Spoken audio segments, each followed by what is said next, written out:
"Don't move," the Virgin whispered, then kissed the mountain man to save his life. A blizzard howls across the Colorado mountains. Inside a lonely cabin, a young frontier teacher kneels beside a dying stranger. His lips blue, his body broken. Her hands shake, her faith trembles. Everyone told her virtue meant distance, but tonight, mercy demands more. When she whispers, "Don't move," and presses her mouth to his, the storm outside isn't half as fierce as the one about to begin. Because the man she saves isn't just wounded, he's wanted for murder. And the law is already on her trail. The townsfolk will call her fallen. The church will cast her out. But when truth and faith collide in a world ruled by guns and gossip, how far will a woman of God go to defend the man everyone calls a killer? What happens when the only way to save an innocent soul is to risk your own? Drop a comment below and share which part of the world you're tuning in from today. If you enjoy stories like this, don't forget to subscribe for more. The bitter wind howled through the gaps between the rough-hewn logs of Natalia Harlan's small mission cabin, making the lamplight dance across the worn pages of the hymn books spread before her. Her nimble fingers worked the needle and thread through cracked spines and loose pages, restoring order to the well-loved volumes one stitch at a time. Outside, the blizzard raged with growing fury. Snow pelted against the single window pane, like tiny fists demanding entry. Natalia pulled her woolen shawl tighter around her shoulders and edged closer to the pot-bellied stove, grateful for its steady warmth. "The Lord is my shepherd," she whispered, her soft voice barely audible above the storm's fury. The familiar words brought comfort as she worked, though she couldn't quite shake the unease that had settled over her heart like frost on a window pane. A sudden sound cut through the wind's moan, high-pitched and desperate. Natalia's hands stilled, the needle poised mid-stitch. There it came again. The unmistakable cry of a horse in distress. Her heart quickened. No traveler should be out in such weather. The nearest homestead was 6 miles away, across open country now buried under feet of driving snow. The cry came again, weaker this time. Natalia set aside her mending and rose, wrapping her shawl more securely around her shoulders. The wooden floorboards creaked beneath her feet as she crossed to the door. The iron handle was cold enough to burn. "Lord, give me strength," she breathed, then yanked the door open against the wind's resistance. Snow swirled into the cabin, stinging her face. At first she could see nothing but white. Then, barely visible through the curtain of snow, she made out a dark shape on the ground.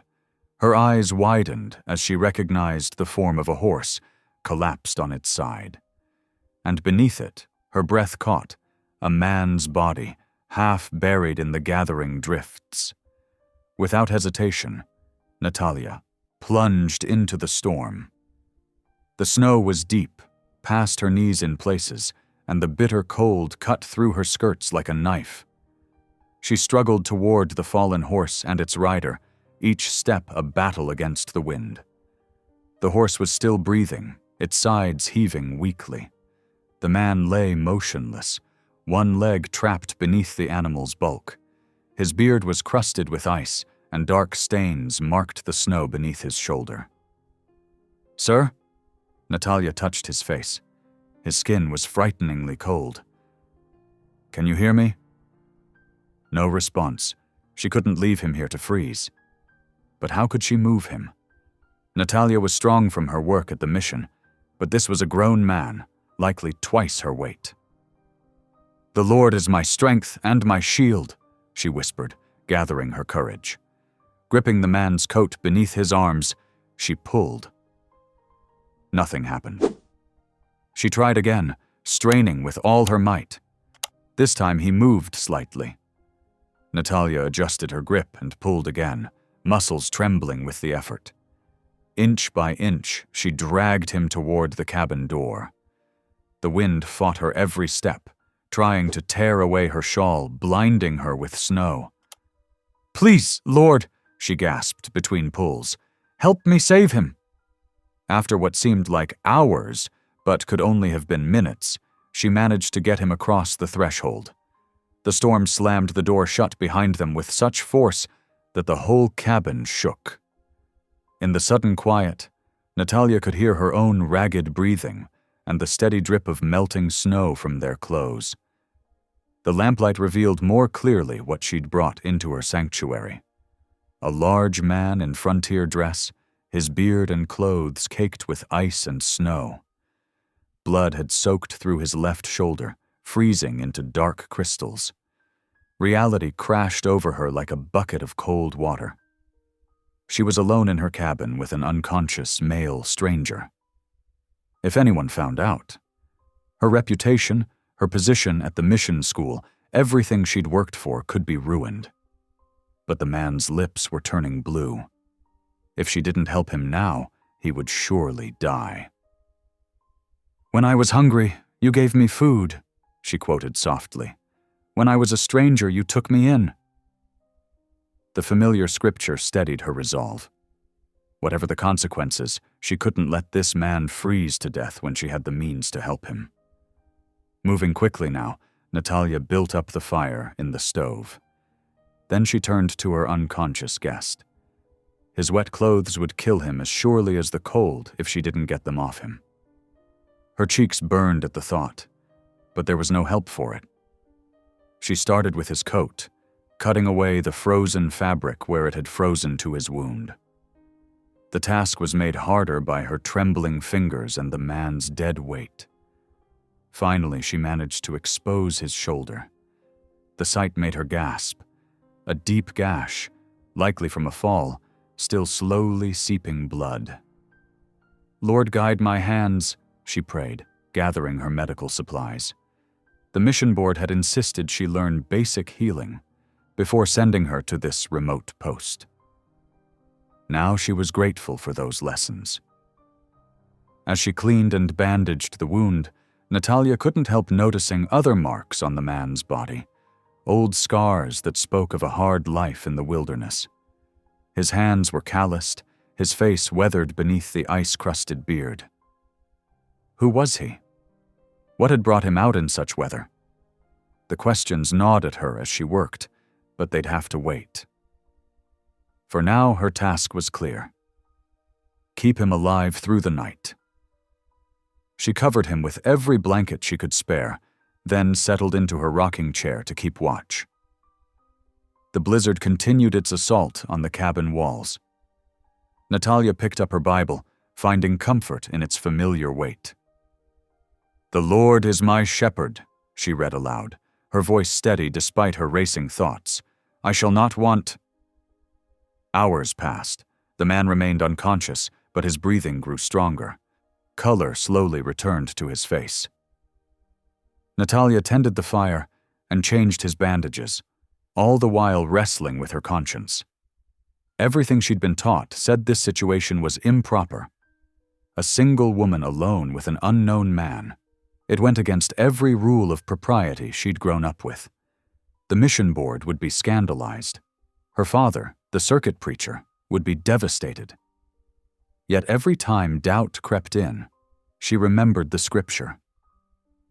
"I was a stranger, and you took me in." Wasn't that the heart of Christian charity? To help those in need, regardless of circumstance? Still, she couldn't quiet the voice of guilt entirely. It whispered of scandal, of ruined reputations, of being sent away from the mission in disgrace. She'd worked so hard to earn this position, to prove herself worthy of trust and responsibility. The man stirred slightly, mumbling something in his fever sleep. Natalia leaned closer, straining to hear, but the words were lost in the storm's howl. She dipped a cloth in cool water and bathed his forehead. His skin was hot now, too hot. Fever had set in, as she'd feared it might. Through the long night hours, she tended him, praying continuously for guidance and strength. The lamp burned low, its light growing dim. Natalia trimmed the wick with shaking fingers. She was exhausted, but she dared not sleep. Not with a stranger in her cabin. Not with so much at stake. Dawn seemed an eternity away. The blizzard showed no signs of weakening, its fury undiminished. Snow had drifted halfway up her window, turning the glass into a wall of white. They were well and truly trapped until the storm passed. As she changed the man's bandages again, Natalia studied his face in the flickering light. Despite the beard and weather-worn features, there was something noble about his countenance, something that spoke of strength and, perhaps, suffering. "Who are you?" she whispered, though she knew he couldn't answer. "What brought you to my door on such a night?" The wind howled louder, as if mocking her questions. Natalia pulled her shawl tighter and returned to her vigil, the Bible open on her lap. Whatever tomorrow might bring, for tonight her path was clear.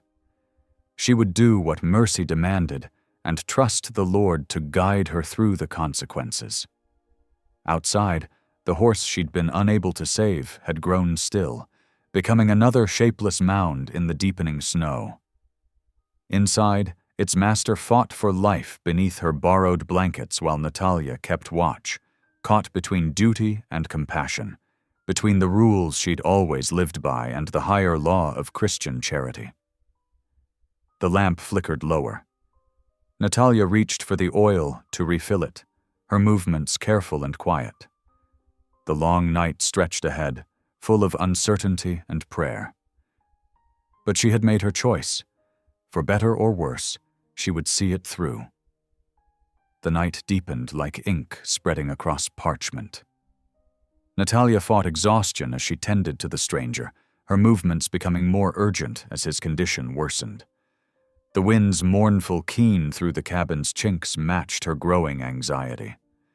Arthur's breathing had grown shallow and ragged, each intake a painful wheeze that made her heart clench. His lips, previously pink from the warmth of the cabin, had taken on a disturbing bluish tinge. Natalia pressed her fingers to his wrist, counting the weak flutter of his pulse.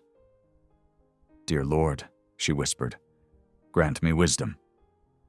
Moving quickly, she set her largest pot on the wood stove, filling it with clean snow from just outside the door.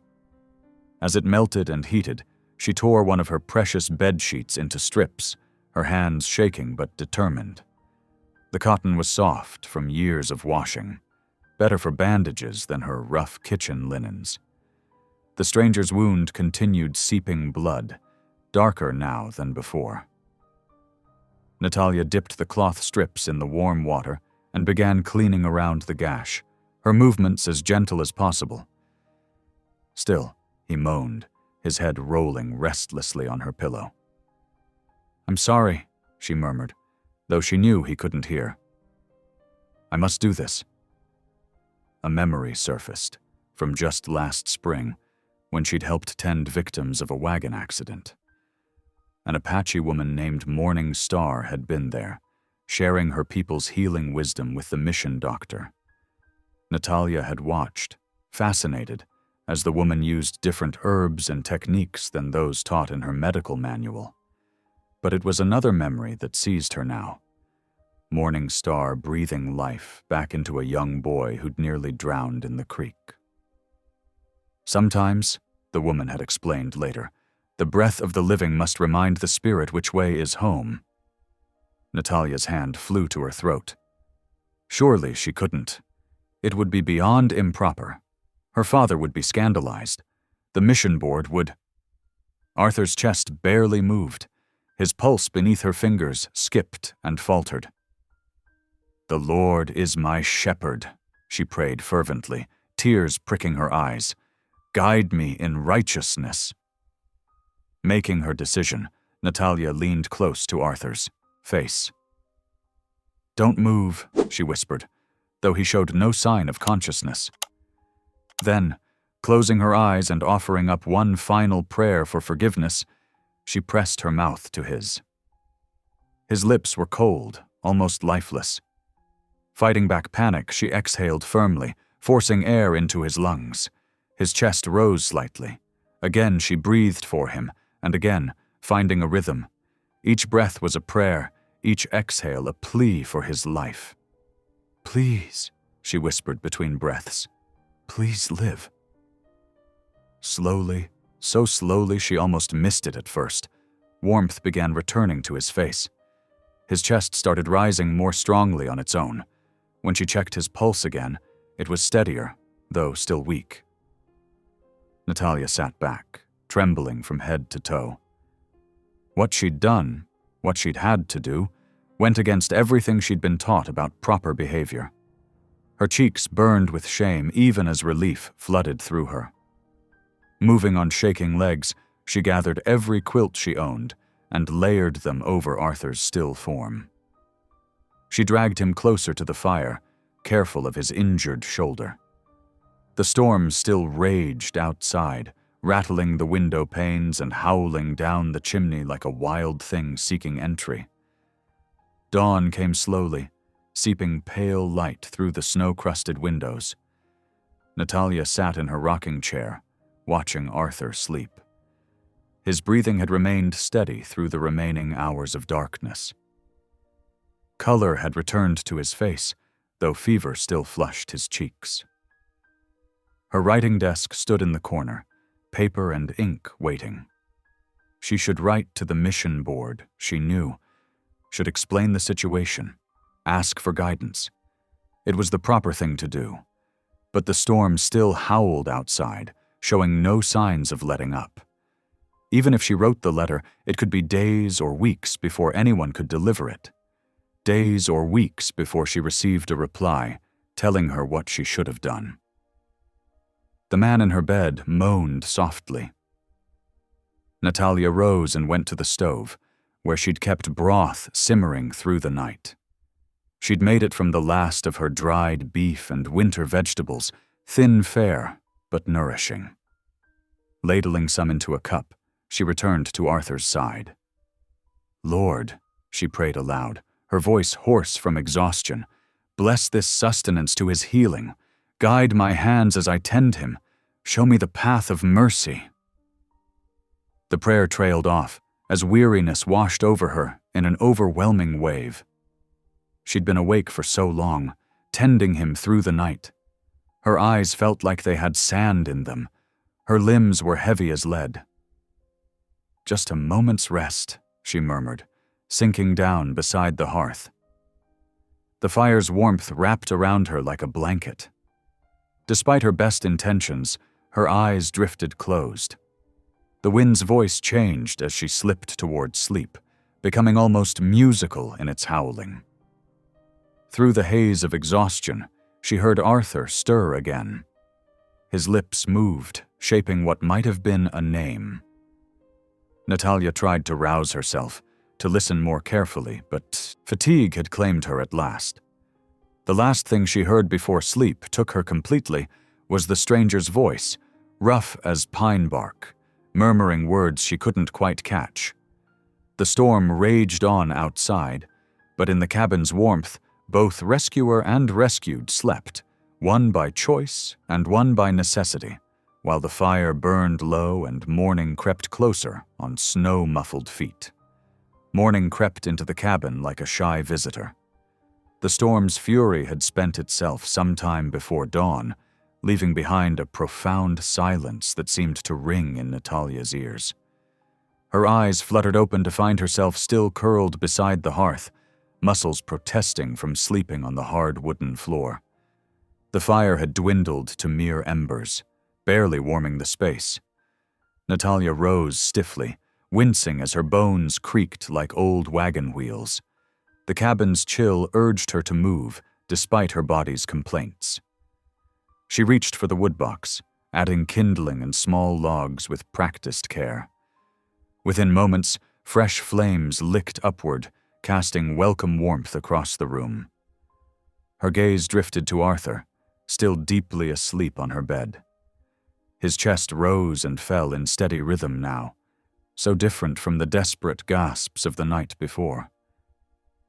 Color had returned to his face, though fever still painted two bright spots high on his cheekbones. Natalia's own face warmed as she remembered what she'd had to do to save him. The shame of it still burned, but she couldn't regret the choice. Life was sacred, her father had always taught, even when saving it required unusual measures.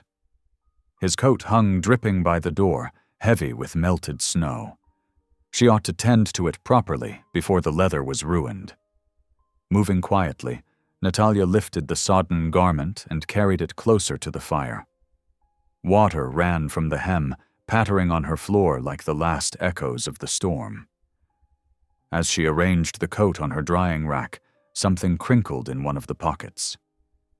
Natalia hesitated, her hand hovering near the sound. It wasn't proper to go through a stranger's belongings, but she needed to know more about the man she'd brought into her home. The paper was folded several times, worn soft at the creases, as if it had been opened and refolded many times. When she smoothed it flat, her breath caught in her throat. "Wanted for murder." The words stood bold across the top of the page. Below them, a rough sketch captured a bearded face she recognized, though the artist had made him look fiercer than the unconscious man on her bed. The name beneath the image struck her like a physical blow. Arthur Carver wanted for the murder of a Ute youth near Canyon Creek. Reward offered for information leading to capture. Natalia's legs went weak. She sank into her rocking chair, the wanted poster trembling in her hands. The man she'd saved, the man she'd broken propriety to save, was a murderer? Her gaze darted between the sketch and Arthur's sleeping face. The resemblance was undeniable.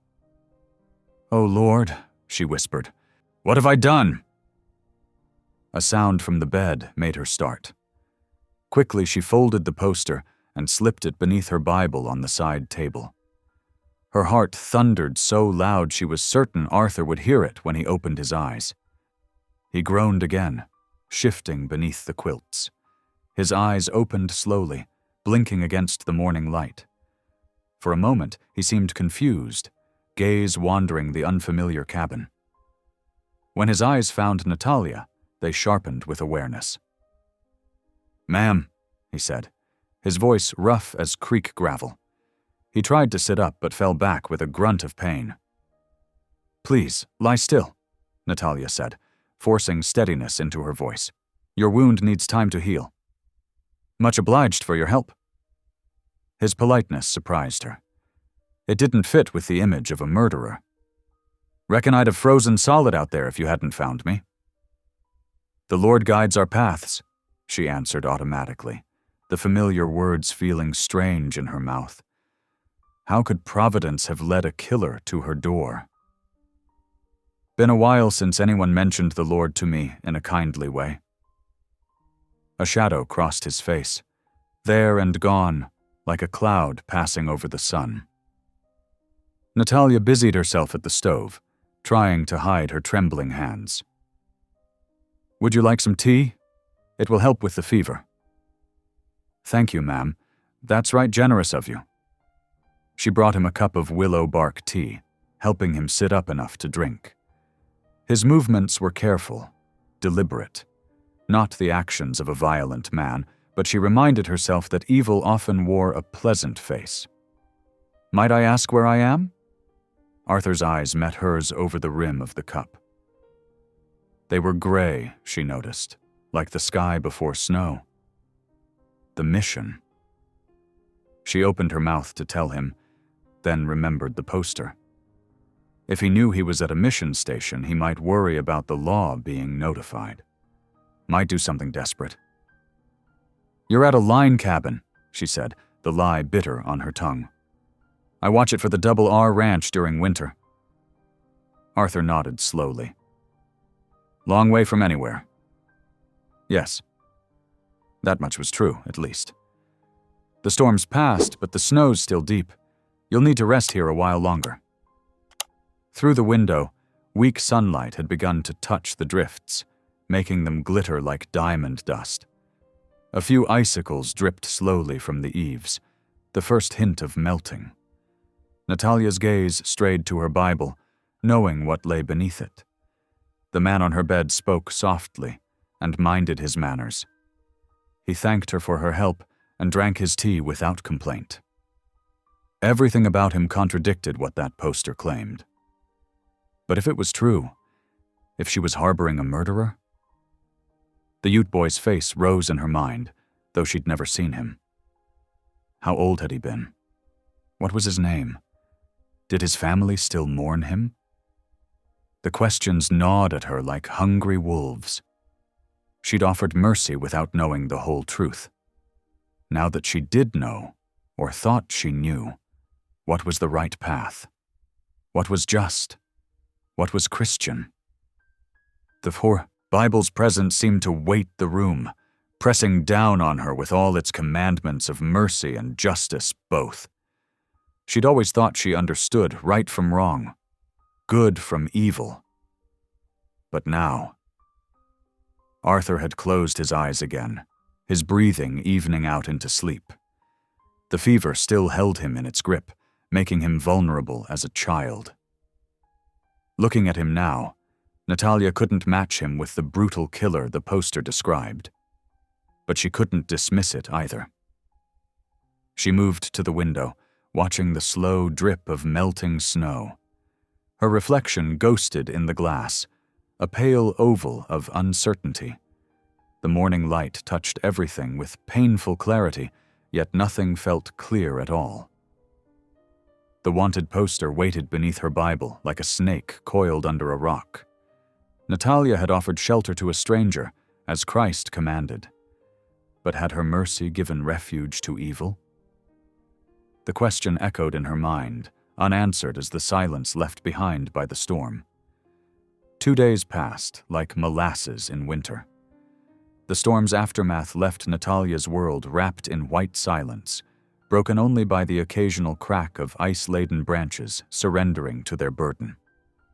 Her carefully planned winter stores dwindled faster than expected. She hadn't counted on feeding 2 mouths through a blizzard. Arthur's fever had broken the previous night, and though his shoulder still pained him, color had returned to his face. She caught him watching her sometimes, his gray eyes thoughtful, as if trying to solve a puzzle. It made her nervous, especially when she remembered the wanted poster hidden beneath her Bible. That morning, while measuring out their dwindling cornmeal, Natalia heard the distinctive thunk of an axe splitting wood. Her heart leaped into her throat. She hurried to the window, skirts swishing against the rough-hewn floorboards. Sure enough, Arthur stood at the chopping block, shirt-sleeved despite the cold. His injured arm moved stiffly, but he managed to swing the axe with his good one.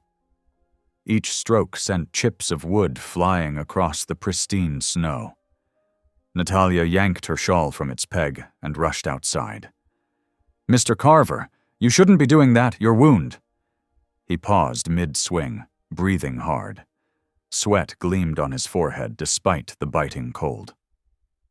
"Ma'am, I've been watching you stretch those supplies these past days. Least I can do is earn my keep. But your shoulder will heal better with some movement." He set another log on the block. "Been looking after myself a long spell. Know what I can manage." Natalia opened her mouth to argue, then closed it. There was something in his stance that spoke of pride, not the sinful sort her father preached against, but the honest dignity of a man who needed to repay kindness with work. "Very well," she conceded, "but please stop if it pains you too much." He nodded, already positioning the axe for another swing. Natalia turned back toward the cabin, then froze. A sound carried on the wind, the muffled thud of hooves through snow. 3 riders appeared around the bend of the creek, their horses' breath steaming in the cold air. The man in front wore a silver star on his chest that caught the weak winter sunlight. Sheriff Elwood. Natalia's heart hammered against her ribs. She spun toward Arthur, who had already dropped the axe. Their eyes met in a moment of silent understanding. Without a word, he slipped around the corner of the cabin, out of sight from the approaching lawman.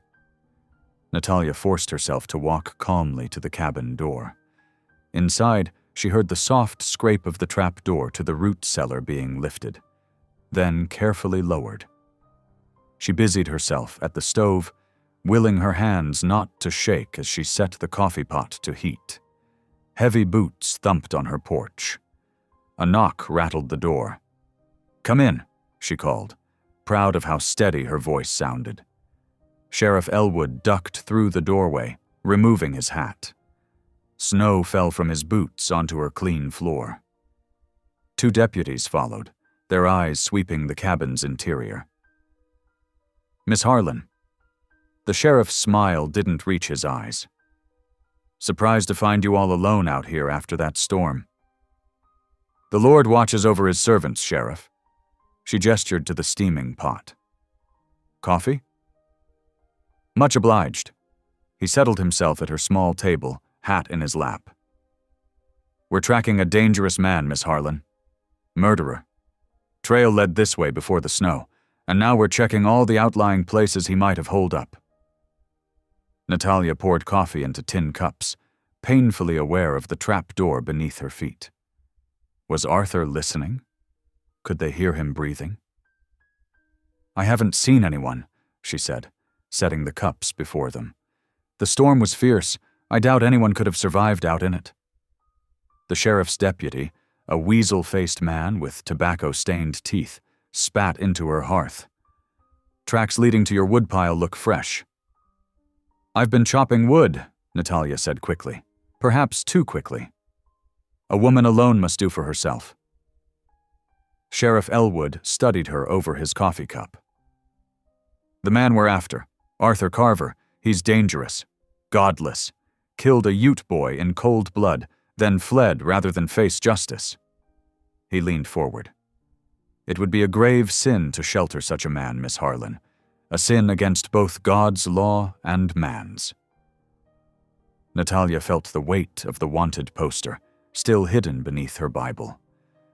The weight of her lie pressed even heavier on her conscience. But when she thought of Arthur, his quiet thanks, his careful manners, the way he'd insisted on chopping wood despite his wound, she couldn't match him to the sheriff's words. "I understand, Sheriff." She met his gaze steadily.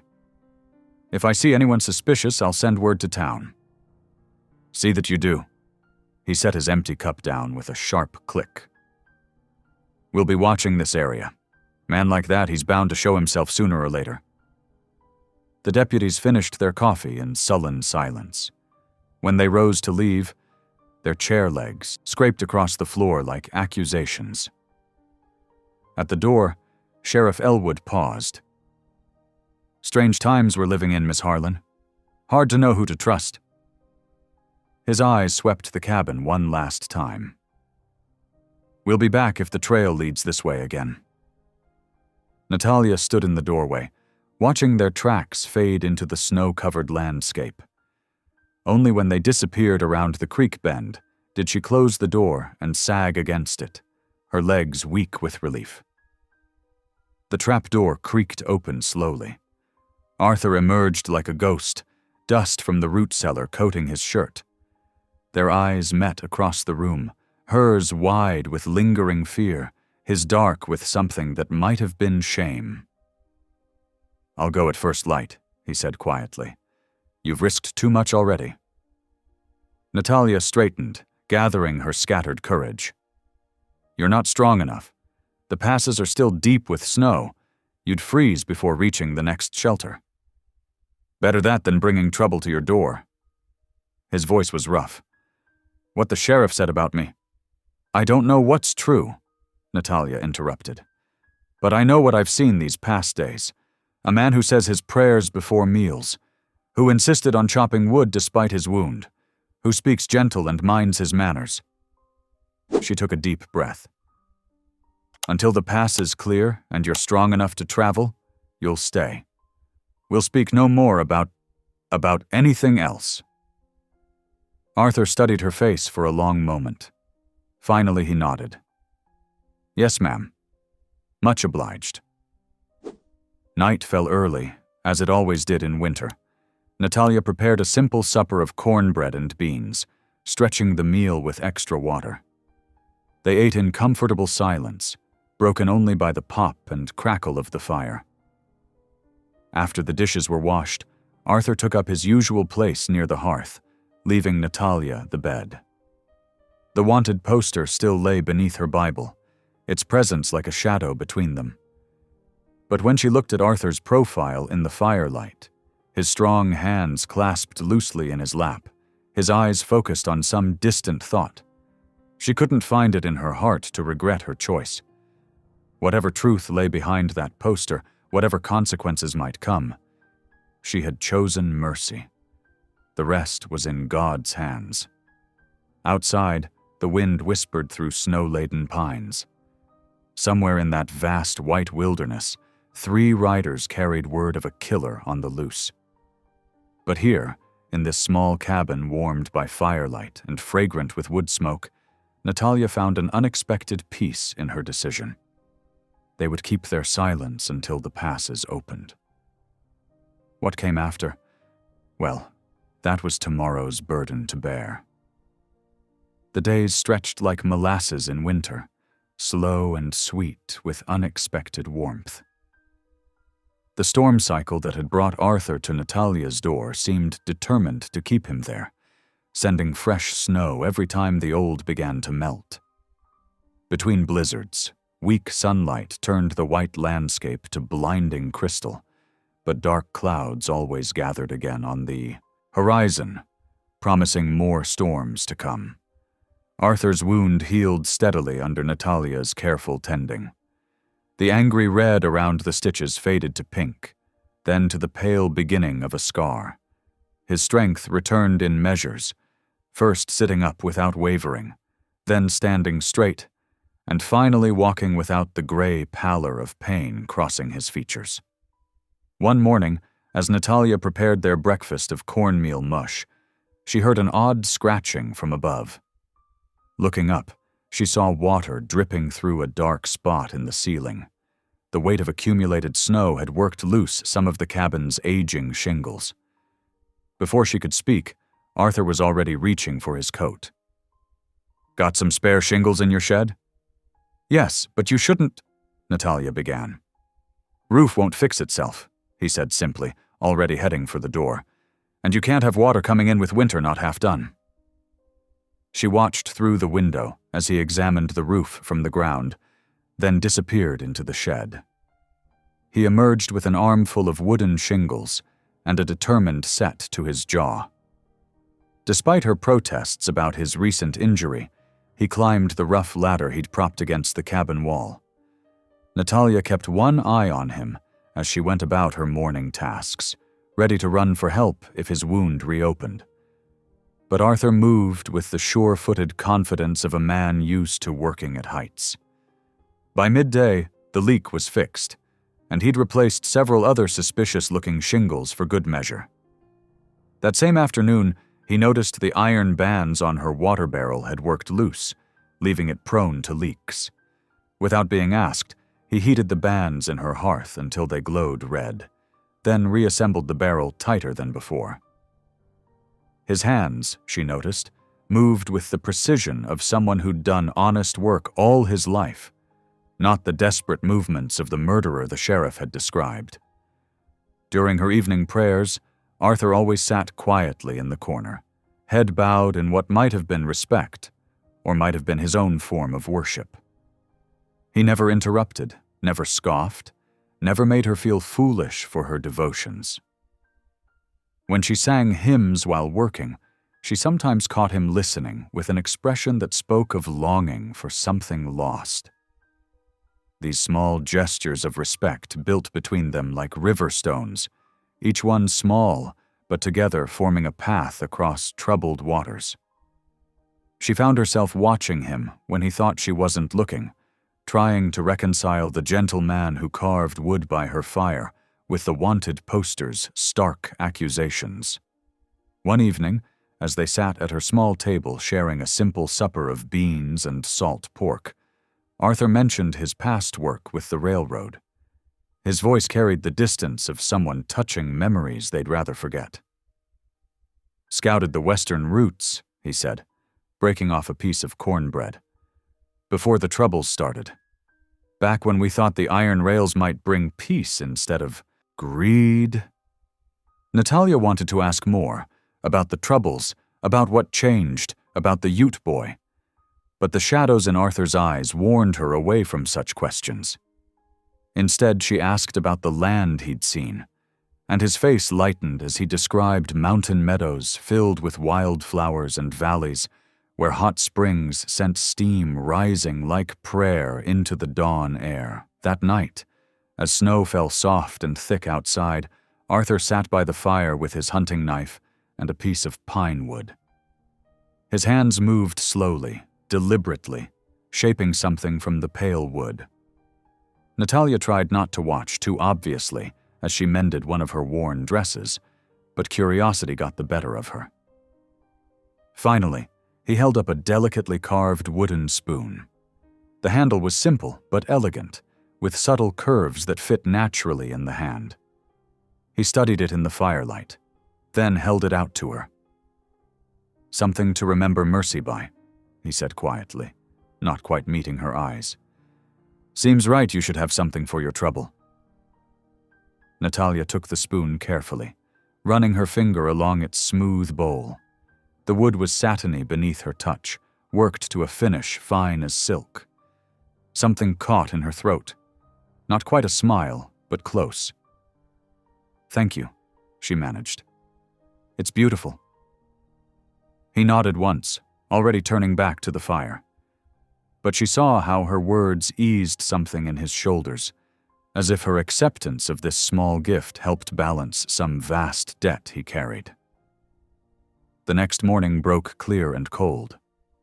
Natalia had just finished laying out breakfast when Arthur gestured to her Bible, sitting in its usual place by her bed. "Would you read?" he asked, his voice rough with something like hope.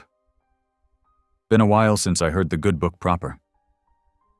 Natalia hesitated only a moment before picking up her Bible.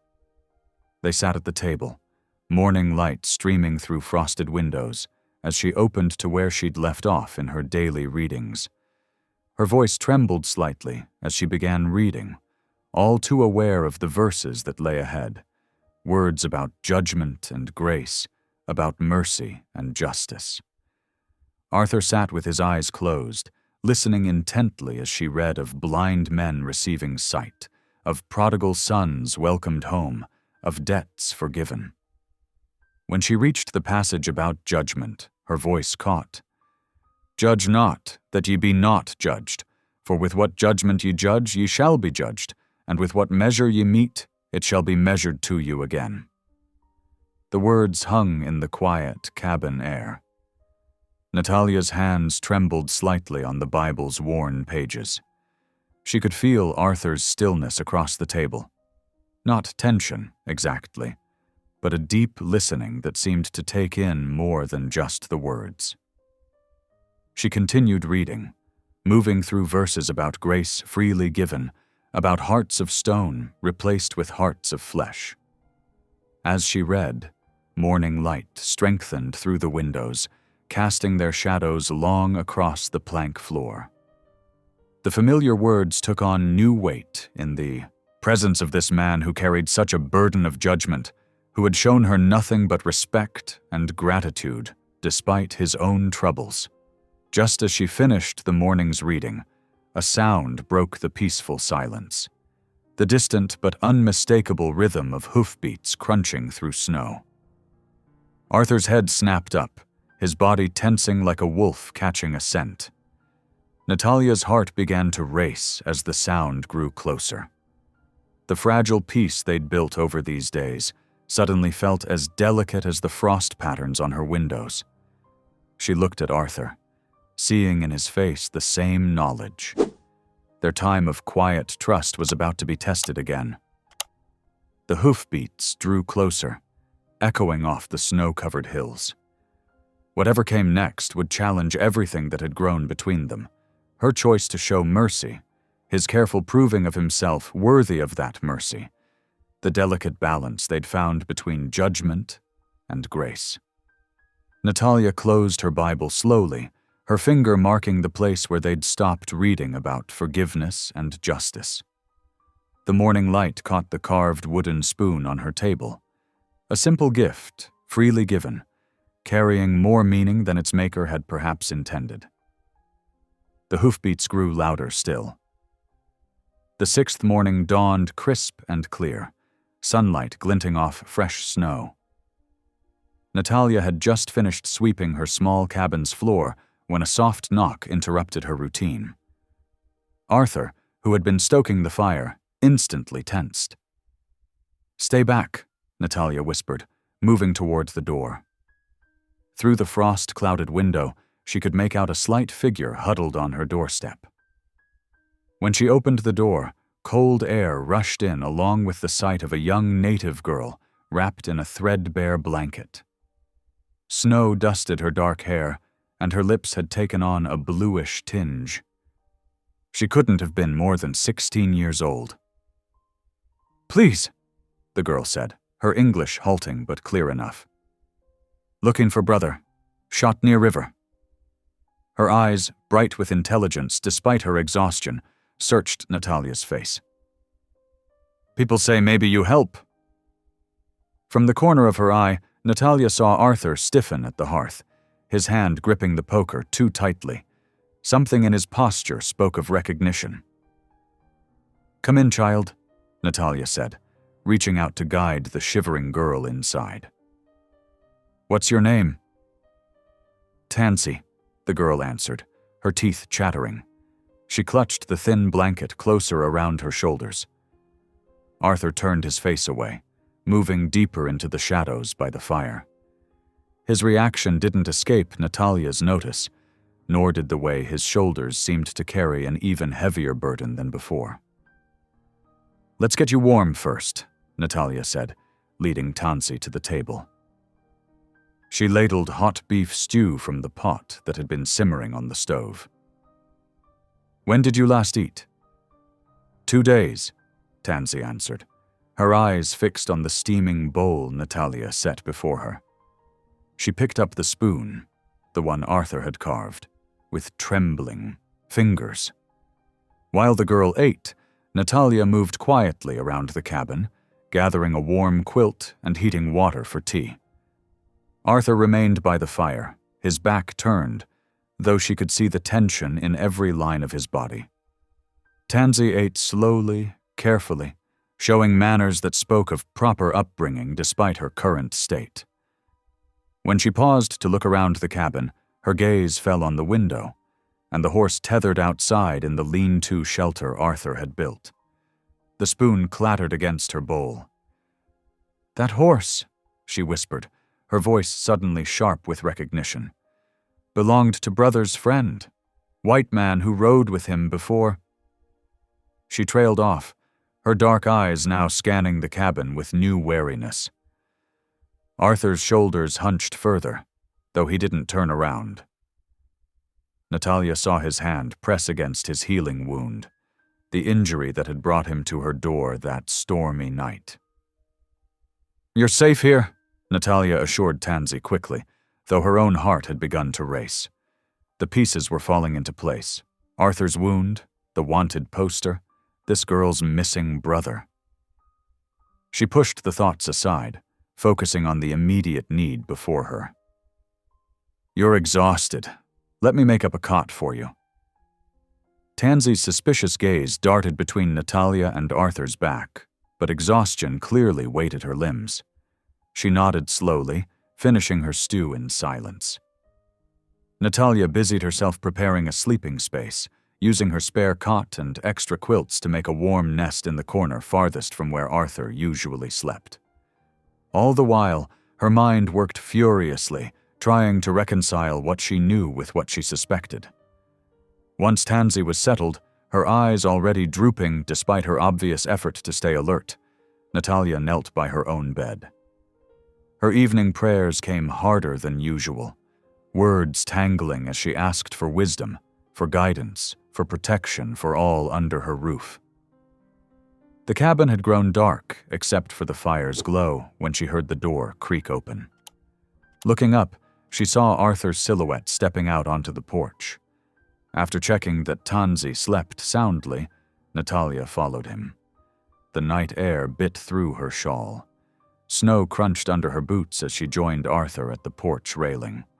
He stood looking out at the moonlit landscape, his breath forming clouds in the cold air. "The truth can't stay buried forever," he said softly, still gazing into the distance. "Like tracks in snow, it always surfaces somehow." Natalia wrapped her arms around herself, as much against the weight of his words as against the cold. "What happened?" she asked, keeping her voice low to avoid waking Tansy. Arthur shook his head slowly. "Not tonight, but soon." He turned to face her, his expression grave in the moonlight. "That girl in there, she deserves to know what happened to her brother, but knowing might bring more pain than peace." "No one will harm her here," Natalia said firmly. It was the only promise she could make with certainty. Arthur nodded, accepting her words for what they were.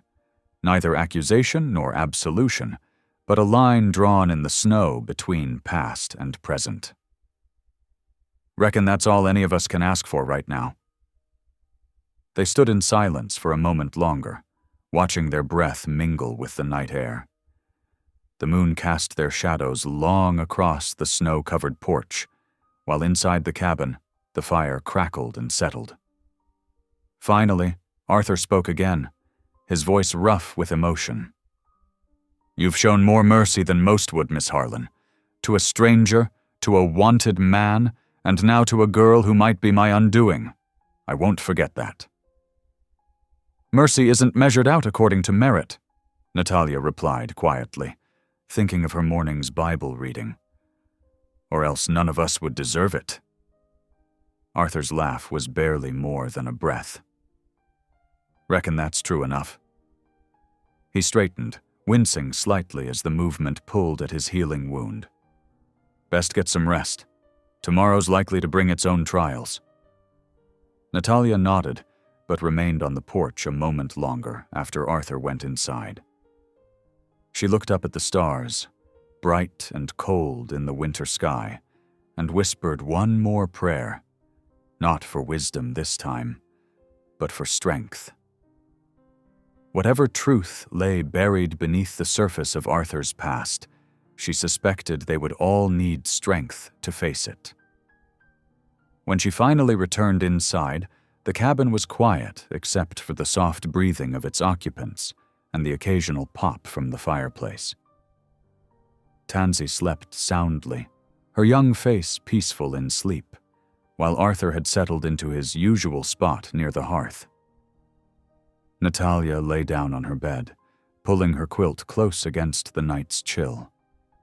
Her mind turned over the day's events, the girl's arrival, Arthur's reaction, the horse that connected them all to some tragedy she didn't yet fully understand. Sleep was long in coming, but when it did, her dreams were filled with tracks in snow, leading always forward, never back. Morning arrived with startling clarity after days of storms. Sunlight streamed through the cabin's small windows, catching dust motes that danced in the golden beams. The brightness seemed to wash away the shadows that had gathered in corners, both physical and metaphorical. Tansy was already awake, moving with quiet efficiency as she swept the rough-hewn floorboards. Her small hands gripped the worn broom handle with familiar ease, suggesting she was no stranger to such work. The gentle swish-swish of bristles against wood filled the otherwise silent cabin. Natalia watched from where she stood at the stove, stirring a pot of morning porridge. The young Ute girl had said little since waking, but her dark eyes missed nothing. They followed Arthur whenever he moved through the cabin, not with fear exactly, but with the wary attention of someone trying to solve a puzzle. Arthur had barely touched his breakfast before mumbling an excuse and heading outside to check on the horses. The weight of unspoken words seemed to press heavier on his shoulders with each passing hour. "You sleep good?" Natalia asked Tansy, trying to bridge the morning's silence with simple kindness. The girl nodded, pausing in her sweeping. "Yes, thank you." Her English came careful but clear. "The quilt's very warm." She hesitated, then added, "The man, he is hurt?" She gestured to her own shoulder, mimicking where Arthur's wound was. "He's healing," Natalia answered carefully, unsure how much to share. "He was caught in the storm." Tansy's eyes flickered to the window, where Arthur could be seen moving around the makeshift corral. "His horse. My brother's friend had same horse, same mark on leg." She traced a pattern in the air. "White sock, right side." The broom resumed its steady rhythm against the floor, but Natalia could see the questions building behind Tansy's composed expression. The girl was piecing things together, whether they were ready for her too or not. Natalia dried her hands on her apron and drew her shawl close. "I need to check on him," she said softly. "Will you watch the porridge?" Tansy nodded, moving to take Natalia's place at the stove. The domesticity of the moment struck an odd contrast with the tension humming beneath the surface. Outside, the morning air bit sharp and clean. Fresh snow blanketed everything in pristine white, making the world look new-made and innocent. Arthur stood at the corral, his hands working at the saddle straps of his horse. Even from several paces away, Natalia could see the trembling in his fingers as he struggled with a buckle. "You're not planning to leave, are you?" she asked, coming to stand beside him. Arthur's hands stilled on the leather. "Might be better if I did." His voice came rough, as if the words hurt his throat. "That girl in there, she deserves answers I'm not sure I can give." "Running won't help," Natalia said quietly. "It hasn't so far, has it?"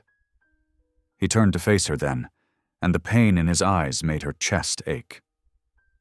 "No," he admitted, "but staying might hurt worse." Natalia waited, sensing he had more to say. Sometimes silence was the best prompt for truth. Arthur's hands dropped from the saddle, hanging loose at his sides. "I worked for the railroad," he began, each word seeming to cost him. "Not just scouting trails. I was helping survey land for the new line through Ute territory." He swallowed hard, looking past her toward the distant mountains. "The company men, they weren't interested in fair deals. They wanted the water rights, the good grazing land, didn't care about treaties or promises." His voice grew bitter. "I told myself it wasn't my concern. I was just doing my job, marking lines on maps." Natalia could see where this was leading, but she let him tell it in his own time.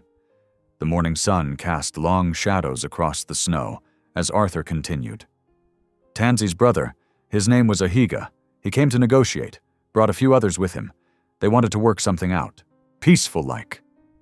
Arthur's hands had started trembling again. "But Foreman Bragg, he'd already decided how things would go. Had some hired guns waiting." He turned away, bracing his hands against the corral fence. It happened so fast. Guns came out. Ahiga tried to stop it, standing between his people and Bragg's men. I saw Bragg draw, saw him aim. His voice cracked. I tried to knock his arm aside, but the shot still went wild, caught Ahiga right in the chest. Natalia's eyes had filled with tears, but she blinked them back. This wasn't about her pain. "Everything went to hell after that. More shooting. I grabbed a horse, this horse," he patted the animal's neck, "and rode out. Couldn't stomach being part of it anymore. But Bragg..." Arthur's jaw clenched. He made sure word got around that I was the one who shot Ahiga. Said I went crazy, started the whole thing. His men backed his story. "And no one would believe otherwise," Natalia whispered, understanding at last. Arthur shook his head. What court's going to take my word over a railroad foreman's? Over his witnesses? I've been running ever since, knowing the truth but unable to prove it. Redemption doesn't come through running, Natalia said softly, reaching out to touch his arm. It comes through truth. Truth? Arthur gave a harsh laugh that held no humor. Truth's worth nothing without justice behind it. And justice, he gestured helplessly at the vast landscape around them. Justice out here belongs to men like Bragg, men with money and power and witnesses who'll say whatever they're paid to say. Natalia couldn't argue with that harsh reality. She'd seen enough in her time at the mission to know he spoke true, but something in her refused to accept defeat. The truth still matters, she insisted, even if no court ever hears it. It matters to that girl in there who's lost her brother. It matters to you carrying this weight. And it matters to God, who sees all things. Arthur's eyes met hers, and in them she saw a desperate need to believe her words. What good is truth that can't bring justice? Maybe justice isn't always what we think it should be, she answered carefully. Maybe sometimes healing matters more than punishment. They stood in silence for a long moment, watching their breath cloud in the cold air. Finally, Arthur straightened, squaring his shoulders despite the pain it must have caused his wound. "Reckon I owe her the truth at least," he said quietly. "After that, well, I'll leave it in God's hands. And yours." The day passed slowly, heavy with anticipation. Natalia kept Tansy busy with small tasks, mending, cooking, tidying the cabin. The girl worked willingly, but her eyes often strayed to Arthur, who had taken to splitting wood outside despite his healing shoulder. As dusk approached, painting the snow in shades of purple and gold, Tansy began to hum. The melody rose soft and low at first, then gained strength, a haunting tune that seemed to catch at the heart. Arthur froze in the doorway where he'd been bringing in firewood, his face going pale. "That song," he whispered. "For brother," Tansy said simply, not stopping her work at the hearth. "Song for those who walk to sunset lands." Her voice carried no accusation, only a deep, abiding sorrow that filled the cabin like smoke. Arthur sank onto a chair, the firewood forgotten at his feet. As Tansy's song continued, tears began to track down his weathered cheeks and into his beard. He covered his face with his hands, his shoulders shaking with silent sobs. Natalia stood motionless, watching this proud man break under the weight of a young girl's grief. In that moment, she saw past his scars, past his guilt, past everything that marked him as a fugitive. She saw simply a man, flawed and human and desperate for grace. The song ended, leaving the cabin in profound silence except for the crackling of the fire and Arthur's ragged breathing. Tansy had stopped her work, watching him with an expression Natalia couldn't quite read. A week slipped by like snowmelt trickling down the cabin's walls. Another storm had swept in, painting the windows white and sealing them inside once more. Yet this time, the isolation felt different, less a prison and more a sanctuary. Natalia sat at the rough-hewn table, a primer open before her as Tansy traced letters with careful determination. The lamplight cast a warm glow over the girl's dark hair as she formed each shape with growing confidence. "That is very good," Natalia encouraged, watching Tansy complete a particularly neat M. "Now try writing your name." Arthur paused in his work at the doorway, arms full of fresh split wood. His eyes lingered on the scene, a ghost of a smile touching his lips before he moved to stack the logs by the hearth. "Tansi," the girl spelled slowly, her tongue catching on the unfamiliar sounds. She looked up at Natalia with bright eyes. "Like wind through grass, yes?" "Exactly like that," Natalia agreed, touching the girl's shoulder gently. The letters flow together, just as the wind moves the prairie grass. From his place by the fire, Arthur spoke up. "Reminds me of watching buffalo grass in summer, waves rolling clear to the horizon." Tansy's face lit up at the comparison. "You have seen this in my people's hunting grounds?" A shadow crossed Arthur's face, but he pushed through it. "Yes, many times. Beautiful country, your homeland." "Was beautiful," Tansy corrected softly, but without bitterness. She returned to her letters, adding another line with careful strokes. Natalia watched the exchange with a tight feeling in her chest. These moments of easy conversation were becoming more frequent, yet each one felt precious, like holding a wild bird in cupped hands, knowing it might fly at any moment. The day settled into familiar rhythms. Arthur hauled fresh snow to melt for water, his wounded shoulder moving more freely now. He worked at mending her broken spinning wheel, clever hands coaxing the wood back to true. Natalia caught herself watching those hands more often than she should, noting how gentle they could be despite their strength. Later, as afternoon light faded to evening, Tansy helped prepare their simple supper. The girl had picked up cooking quickly, adding pinches of dried herbs she'd found in Natalia's stores to make their plain fare more flavorful.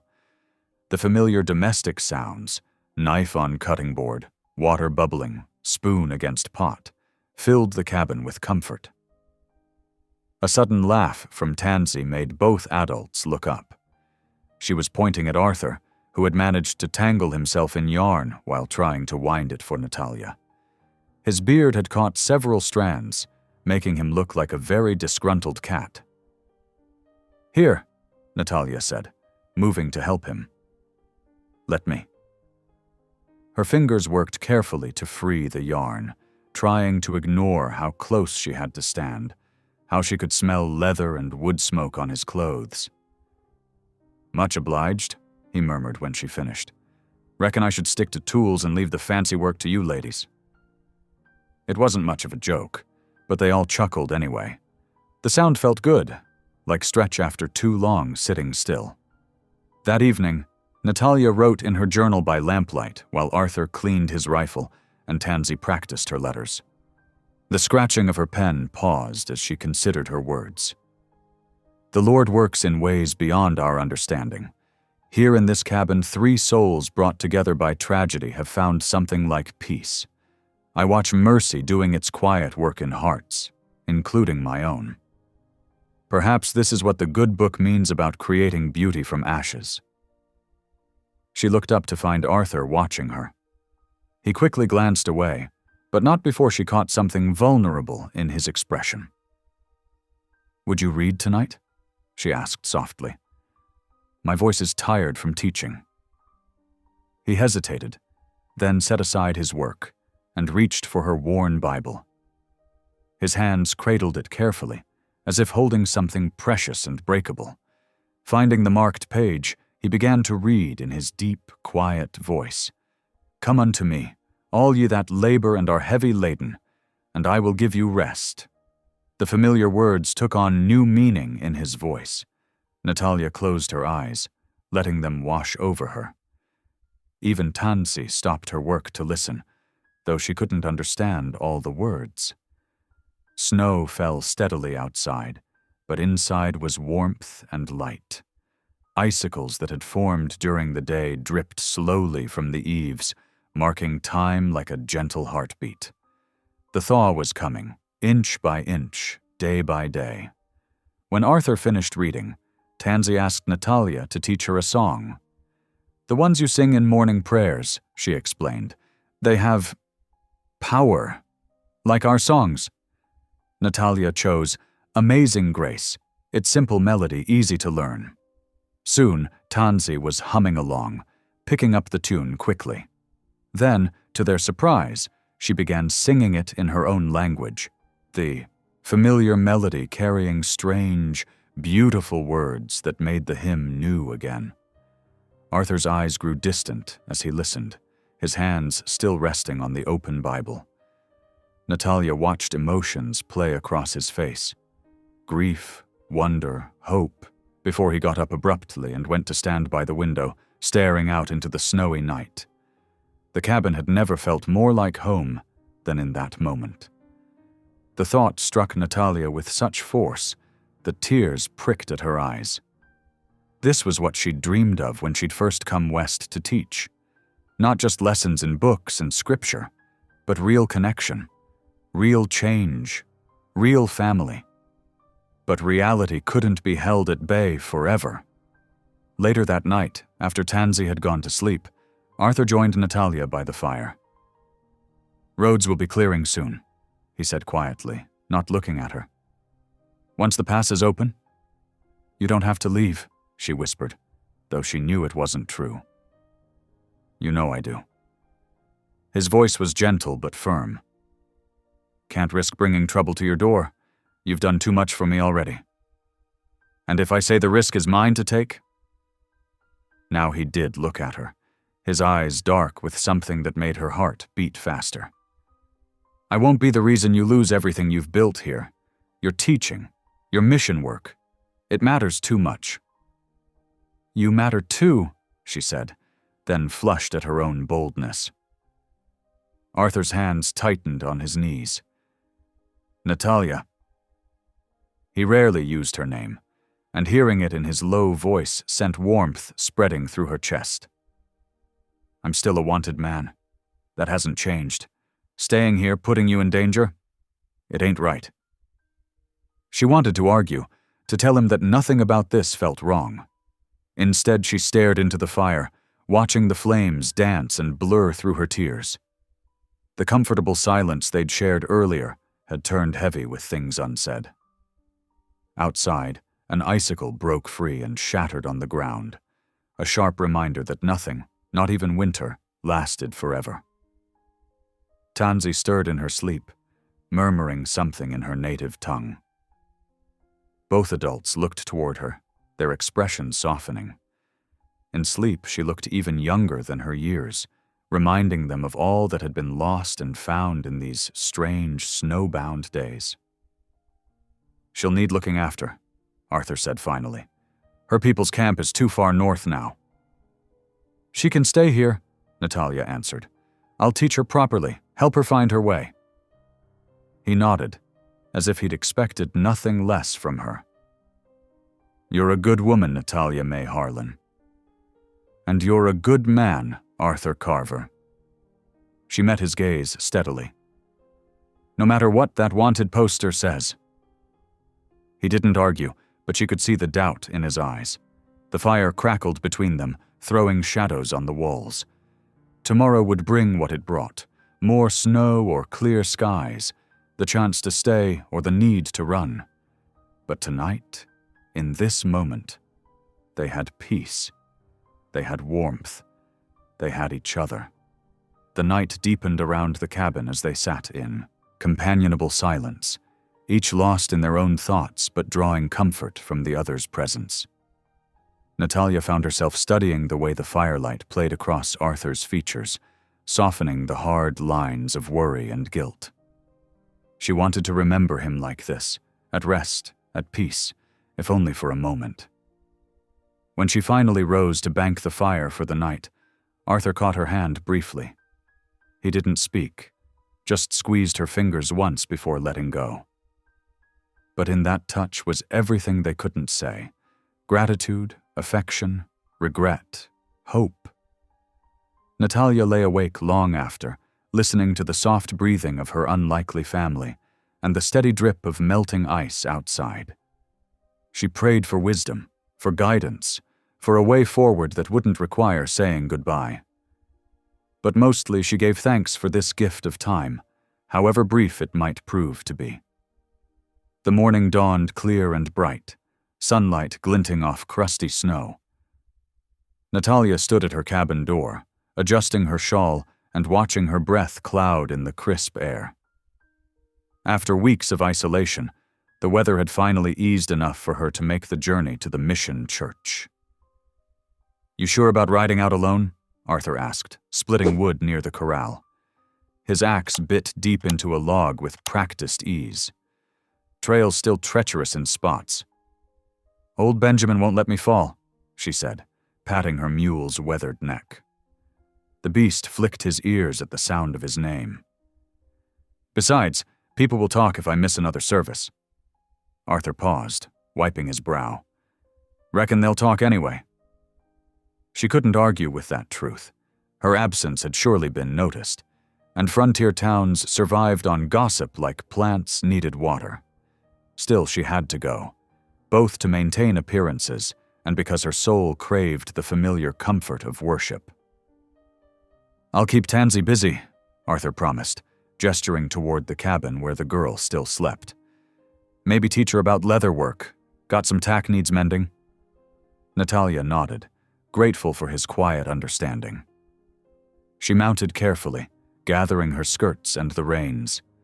The morning sun caught Arthur's face as he stepped closer to adjust her stirrup, and for a moment she allowed herself to study him, the way his beard had grown neater under her care, how his eyes had lost their haunted look. Then she clicked her tongue at Benjamin, and they set off through the crusty snow. The trail to the mission wound through stands of pine and across open meadows. Benjamin picked his way carefully, his hooves breaking through the snow's surface with each step. Natalia used the solitary ride to gather her thoughts and pray. So much had changed in the weeks since the blizzard. She'd broken rules she once thought unbreakable, hidden truths she once believed must always be told. Yet her heart felt lighter than it had in years. The mission church's whitewashed walls came into view just as the morning bell began to toll. Other riders and wagons converged on the yard, faces she hadn't seen since before the storms. Natalia straightened her spine, smoothed her skirts, and prepared to face their scrutiny. Deacon Matthew Hargreave stood at the church steps, greeting his flock. His wire-rimmed spectacles caught the sun as he turned to her. Sister Natalia, we've been most concerned for your welfare. The Lord kept me safe through the storms, she answered, dismounting carefully. Her muscles protested after the long ride. Indeed! The deacon's wife, Martha, appeared at his elbow. Her sharp eyes took in Natalia's appearance, the tired shadows beneath her eyes, the roughness of her hands.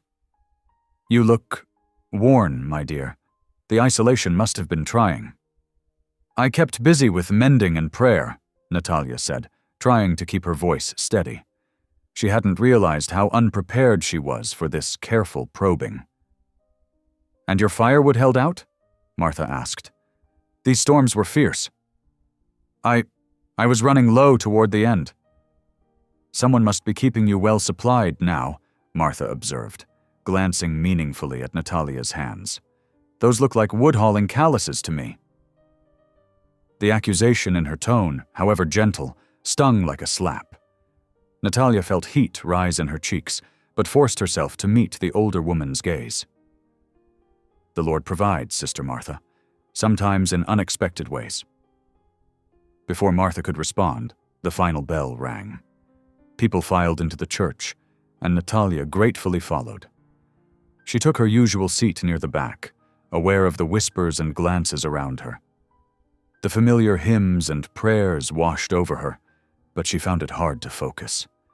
Her thoughts kept straying to the cabin, to Arthur and Tansy, to the fragile peace they'd found. After the service, she lingered in the yard, exchanging polite greetings while Benjamin grazed on exposed grass near the hitching post. That's when she heard it. Snippets of conversation not meant for her ears. Still searching for that fugitive. Murdered a native boy in cold blood. Sheriff Elwood's offering a reward now. Someone must be hiding him. Each word felt like another stone added to the weight in her stomach. She mounted Benjamin with trembling hands and turned his head toward home. The sun had passed its peak, and shadows stretched long across the snow by the time she spotted smoke rising from her cabin's chimney.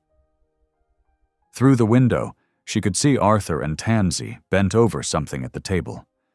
When she opened the door, she found them working on a worn piece of harness, Arthur patiently showing the girl how to punch holes in leather. They looked up at her entrance, and Arthur's smile faded when he saw her face. "Tansy," he said quietly, "maybe you could fetch some more water?" The girl nodded, reading the tension in the room. She took the bucket and slipped out, leaving them alone. Natalia sank into a chair, her legs suddenly weak. "They're still looking for you. The reward's been increased." Arthur set aside the leather work carefully. "Figured as much. Elwood ain't the type to let go easy. There's more." She pulled the wanted poster from her Bible, where she'd kept it hidden all these weeks. "I found this in your coat that first night. I should have told you sooner, but I was afraid you'd run before you were strong enough." He took the paper, studied his own face drawn in harsh lines. "You knew all along, then, about the murder charge." "I knew what the poster said," she corrected. "But I've watched you with Tansy, seen how the guilt eats at you. A murderer wouldn't care the way you do." "Don't make hiding me right," he said softly. "Could cost you everything. Your position, your reputation. The deacon's wife suspects something already, doesn't she?" Natalia nodded, twisting her hands in her lap. "Martha Hargreave sees what she wants to see. And Deacon Matthew? He's threatened excommunication before, for less than harboring a fugitive." Arthur's jaw tightened. "Then I'll go. Tonight, before they... No." The force in her voice surprised them both. "Running won't solve anything. You said that yourself when you told the truth about that day at the creek. If you run now, nothing changes. Tansy never learns what really happened to her brother. The real killer goes free. And I..." She stopped, unable to speak past the tightness in her throat. He crossed to her then, knelt beside her chair. "And you?"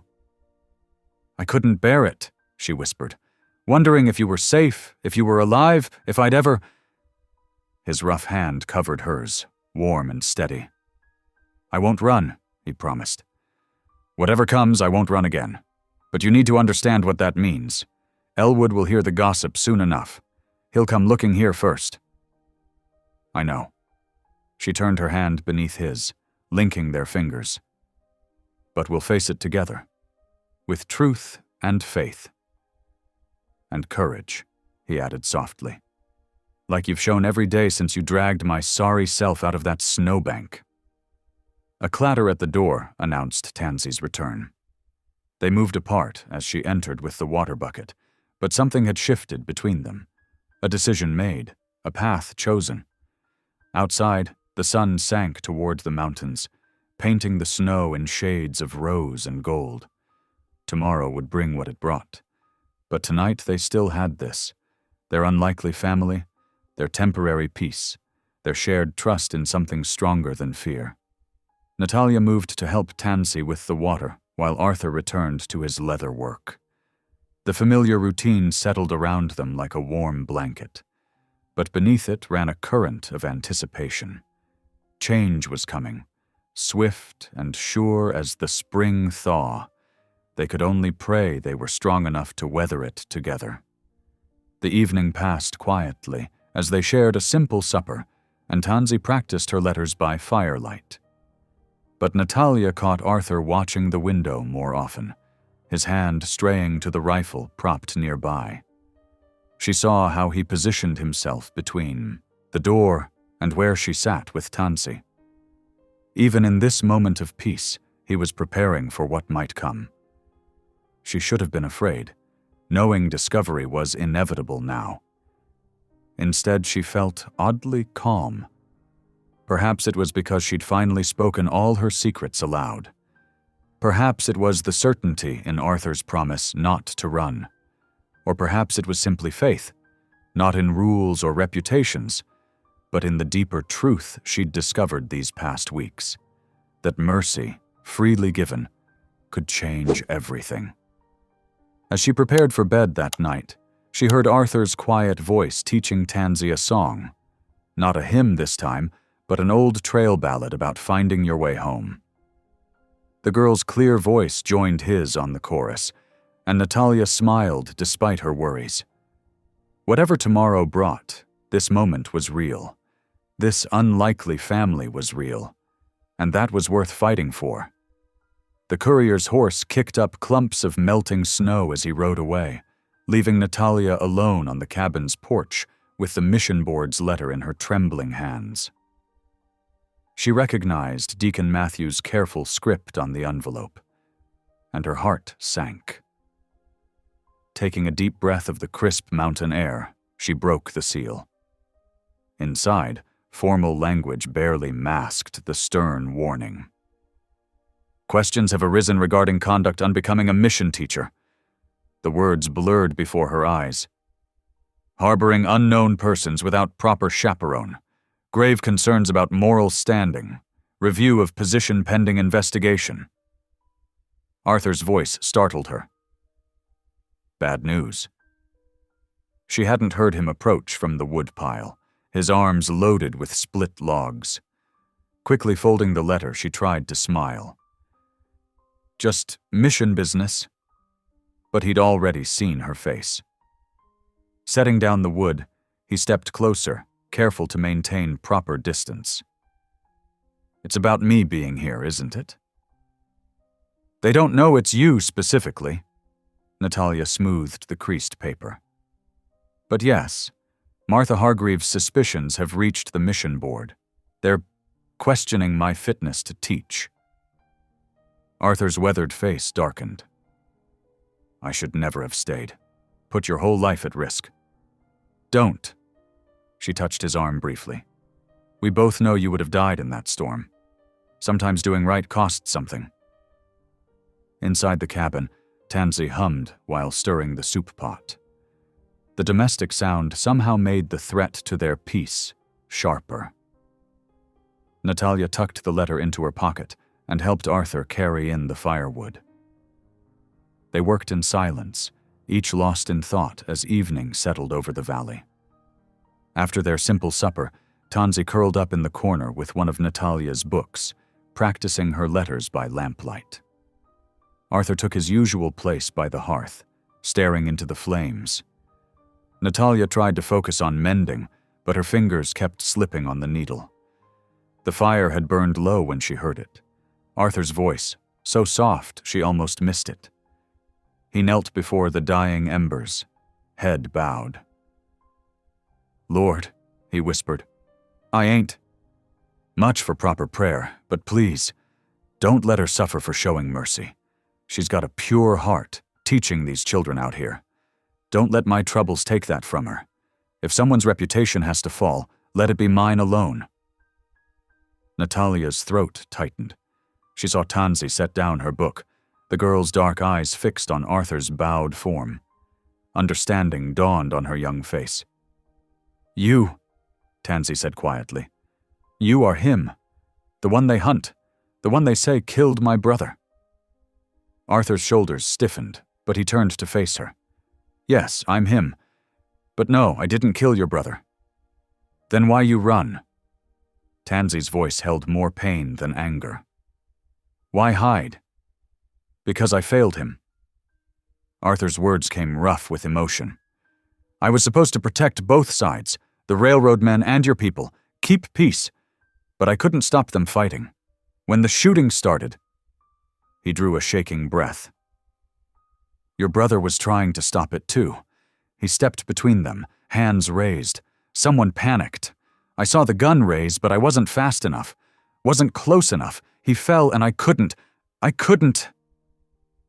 Tansy stood abruptly, her face a mask of grief. Without a word, she fled through the cabin door into the night. Tansy! Natalia grabbed her shawl and hurried after her, finding the girl beneath the stars, shoulders shaking with silent sobs. Gently, she wrapped the shawl around Tansy's trembling form. He speaks truth, Tansy said finally, wiping her eyes. I see in his face, in his prayers. He carry my brother's death like heavy stone. Yes. Natalia held her close. He does. Railroad men kill my brother, not him. Tansy looked up at the star-filled sky.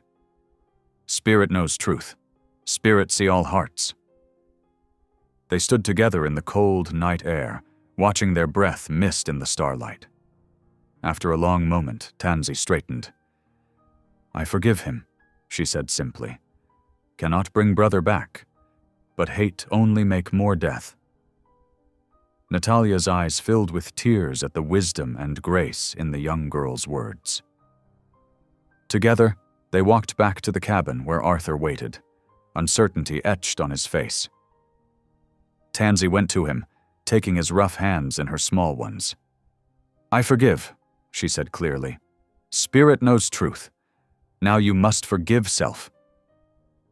Arthur's chest heaved once, and he bowed his head over their joined hands. No one spoke for a long moment. Then Tansy began to sing softly, a Ute melody of mourning and healing that filled the cabin with its gentle power. Natalia watched them, this unlikely pair bound by tragedy and grace, and felt something settle in her heart. The mission board's letter seemed to burn in her pocket, but it no longer held the same power to frighten her. She knew now what she had to do. When Sheriff Elwood returned, and he would return, she would speak the truth. All of it. About finding Arthur in the storm, about his innocence in the killing, about the real culprits who still walked free, about how a young Ute girl's forgiveness showed more Christian charity than all the mission board's rigid rules. Let them question her conduct. Let them judge her choices. She had seen truth and mercy work healing in this very room. No threat of losing her position could compare to the cost of staying silent. The fire crackled low as Tansy's song faded. Outside, an owl called once, then fell silent. Inside, 3 people bound by conscience and compassion found their way forward together, guided by something stronger than fear. Natalia moved to add wood to the fire, and as the flames leaped up again, she saw peace settling over Arthur's face for the first time since she'd dragged him from the snow. Tansy curled up in her blankets, humming softly to herself. The cabin felt different now, as if truth had cleared the air like a spring storm. Tomorrow would bring its own challenges. But tonight, they had this. Forgiveness freely given, grace unexpected, and the quiet strength of choosing right over easy. Natalia sat down with her mending, listening to the fire's gentle pop and crack. The mission board's letter still waited in her pocket, but its weight had lessened. She knew who she was now, and what she stood for. Whatever came next, she would face it with that knowledge holding her steady. Dawn would bring what it brought. But in this moment, watching Arthur and Tansy share a quiet peace born of honest words and open hearts, Natalia knew she wouldn't change a single choice that had led them here. Some prices were worth paying, some truths were worth defending. And sometimes, the greatest act of faith was simply doing what conscience demanded, regardless of the cost. Dawn painted the frost-covered windows in pale gold when the first gunshot shattered the morning silence. Natalia jolted awake in her chair by the dying fire, her mending falling to the floor. Arthur was already on his feet, peering through a gap in the shutters. "Riders," he said quietly. 8, maybe 10. Sheriff Elwood's leading them. Tansy appeared from her corner, dark eyes wide with fear. Arthur turned to her quickly. "The cellar. Now." "But," the girl started to protest. "Please," Natalia whispered, grabbing Tansy's hand. "They mustn't find you here." She hurried to the trap door, lifting it as quietly as she could. The wooden steps creaked as Tansy descended into the darkness below. "Stay silent, no matter what happens," Arthur instructed, helping Natalia lower the door back into place. They barely had time to throw a rug over it before hoofbeats thundered into the yard. "Arthur Carver!" Sheriff Elwood's voice boomed across the morning air. "We know you're in there. Come out peaceful-like and nobody needs to get hurt." Arthur's hand found Natalia's briefly, squeezing once. "Thank you," he whispered, "for everything." "Don't," she started to say, but the cabin door burst open with a crack of splintering wood. Sheriff Elwood filled the doorway, his badge catching the early light. 2 deputies flanked him, rifles raised. Behind them, Natalia glimpsed more men in the yard, some in railroad company coats, their faces hard with purpose.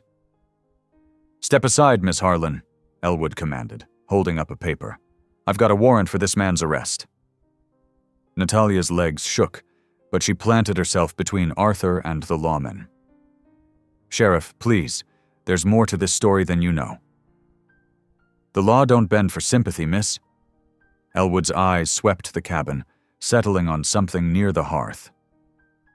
"Cooper, fetch that knife." One of the deputies moved forward, snatching up Arthur's hunting knife from where it lay beside the woodpile. "Matches the description, Sheriff. The one used in the killing." "That proves nothing," Natalia protested, her voice rising. "Arthur didn't—" "Ma'am." Arthur's quiet voice stopped her. "Don't make this harder than it needs to be." She turned to see him standing tall, hands raised in surrender.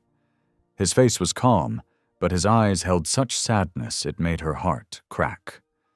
"Arthur Carver," Elwood announced formally, "you're under arrest for the murder of Joseph Running Horse of the Ute people. Cooper, Hawkins, secure the prisoner." The deputies moved in, rough hands grabbing Arthur's arms. One produced iron manacles that clicked closed around his wrists. Arthur didn't resist, but kept his eyes on Natalia. "Sheriff," she tried one last time, "please listen. The railroad men—" "That's enough, Miss Harlan." Elwood's voice turned cold. "Your reputation suffered enough damage, harboring a wanted man. Don't make me arrest you for obstruction." They dragged Arthur toward the door. Morning light struck his face as they pushed him outside, making him squint. The railroad men watched with hard satisfaction as the deputies forced him onto a spare horse. "Sheriff Elwood." Natalia followed them into the yard, snow crunching under her boots. "You're arresting an innocent man. The real killers are—" "The law don't bend for sympathy," Elwood repeated, mounting his horse. He looked down at her with something like pity. "Go back inside, miss. Forget about him. Some men can't be saved." The posse turned their horses, Arthur bound between 2 deputies. As they started to ride away, he twisted in the saddle to look back at her one last time. Their eyes met across the trampled snow, and Natalia saw everything he couldn't say, his gratitude, his regret, and something deeper that made her chest ache. Then they were gone, hoofbeats fading into the morning mist. Natalia stood in the doorway, her legs suddenly too weak to hold her. She sank to her knees on the cabin floor, staring at the empty yard where moments ago everything had changed. A soft scraping sound made her start. The trapdoor lifted slightly, and Tansy's face appeared in the gap.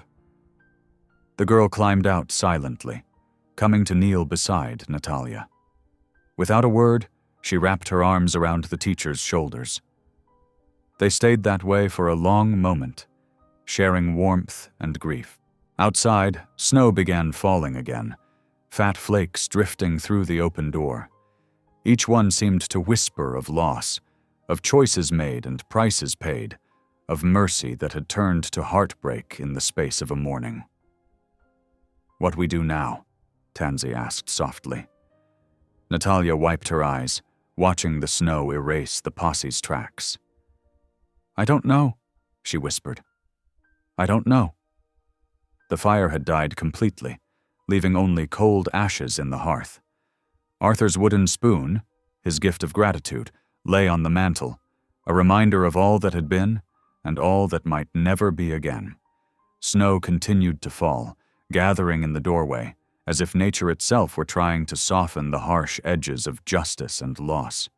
Natalia's hand found the Bible on the table, its pages still warm from their morning reading. Inside lay the wanted poster that had started everything. She pulled it out, staring at Arthur's sketched face, at the accusations that had brought the law to her door. The paper trembled in her fingers as fresh tears fell, spotting the ink. The morning stretched on, snow piling in drifts outside the open door. Neither woman moved to close it, as if doing so would make Arthur's capture final, undeniable. The cabin felt emptier than it had before he'd arrived, as if his presence had filled spaces Natalia hadn't known were vacant. Tansy finally rose, gently closing the door against the growing cold. She moved to the fire, laying fresh kindling with practiced hands. As flames began to catch, their warmth seemed to thaw something in Natalia's frozen grief. "He didn't kill my brother," Tansy said quietly, still facing the fire. "But they will kill him for it." The words hung in the air like smoke, heavy with truth and warning. Natalia pressed her hands to her face, trying to think through the fog of shock and sorrow. Arthur was gone, taken by men who cared more for the appearance of justice than its substance. The real killers still walked free, probably among those very railroad men who had watched his arrest with such satisfaction. And she had failed him. Failed to protect him, failed to make them listen, failed to— No. Tansy's voice cut through her spiraling thoughts. The girl stood before her, face set with determination. "No, give up. Truth still lives. We make them hear." Natalia looked up at the young Ute girl, seeing strength beyond her years in those dark eyes. Tansy had lost a brother to this twisted justice, yet here she stood, ready to fight for the truth, ready to defend the man accused of that very murder. Snow fell steadily outside the cabin windows, but inside, something began to kindle, small and fragile as the first spark of a fire, but growing stronger with each breath. Natalia rose slowly to her feet, straightening her shoulders as resolution took shape. "You're right," she said softly. "We're not giving up." She moved to her desk, pulling out paper and pen. Truth still lives, and somehow we'll make them hear it. The morning that had begun with gunfire and loss now held something else. The first seeds of hope, planted in soil watered by tears, but fertilized by determination. Outside, the snow continued to fall, covering all traces of the morning's violence in clean white silence. But inside the cabin, two women began to plan, their voices low but steady, their hearts aligned in purpose. The law might not bend for sympathy, but perhaps it could be made to bow to truth, if only they could find a way to prove it. The fire crackled in the hearth, casting dancing shadows on the walls. Somewhere on the trail to town, Arthur rode between his captors, believing himself alone. But in the tiny cabin in the valley, surrounded by falling snow, his fate had found two unexpected champions. Natalia dipped her pen in ink, Tansy watching over her shoulder as she began to write. The words flowed steadily, carrying their burden of truth onto the waiting page. Outside, the storm grew stronger, but they barely noticed, too focused on their task. The morning that had brought such loss was not yet done shaping their story. In its quiet hours, as snow erased the world beyond their walls, hope took root in unexpected soil. Not the bright, easy hope of fairy tales, but the stubborn, hardy variety that grows in the cracks of broken things, pushing up through grief toward light. Evening shadows stretched long across the mission grounds as townspeople gathered, their faces grim in the fading light. Natalia stood at her usual place near the altar, but nothing felt usual anymore. The familiar wooden pews, worn smooth by years of faithful sitting, now seemed to hold accusation in their empty ranks.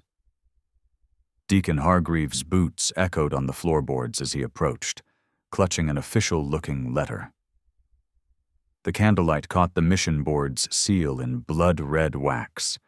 His wife stood in the back, lips pressed thin, already fingering the ring of spare keys at her belt. "Miss Harlan," the deacon's voice carried through the hushed chapel, "the mission board has reviewed the evidence of your indiscretions." He cleared his throat, unfolding the paper with deliberate slowness. "By harboring a known fugitive and bringing shame upon this mission, you have violated our most sacred trust."